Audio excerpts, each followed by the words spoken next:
Vous savez, les résultats provisoires ont été annoncés par l'Agence nationale chargée d'organiser les élections présidentielles de mai 2024.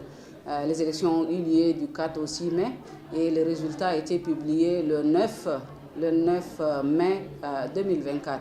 Et vous savez, après ces résultats, il fallait transmettre ces résultats au Conseil constitutionnel pour que le Conseil constitutionnel puisse enregistrer s'il y a des revendications à faire par les partis politiques ayant aussi présenté des candidats à la présidentielle de 2024.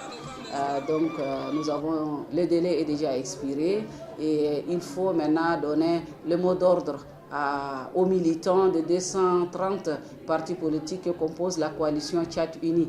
Donc c'est comme ça qu'aujourd'hui vous voyez cette foule aujourd'hui qui est venue assister à ce point de presse.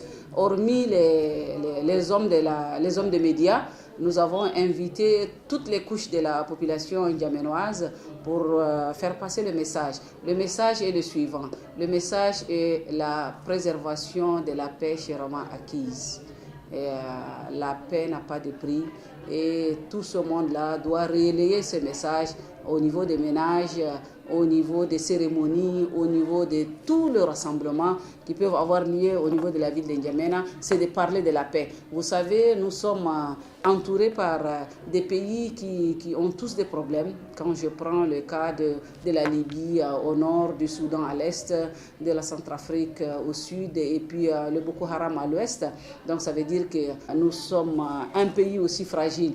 Quand les voisins sont fragiles, nous aussi nous sommes fragiles et donc il faut préserver cette paix chèrement acquise. Donc c'était le mot d'ordre aujourd'hui qui a été donné à tous les participants aujourd'hui à ce point de presse. Nous avons demandé à la presse de relayer et nous avons demandé aussi aux différents groupes présents ici de relayer aussi ces messages. Les gens pensaient qu'à N'Djamena, c'est la population qui ne participe pas au vote et qu'il y a souvent il y a un taux de participation qui est en deçà de l'attente.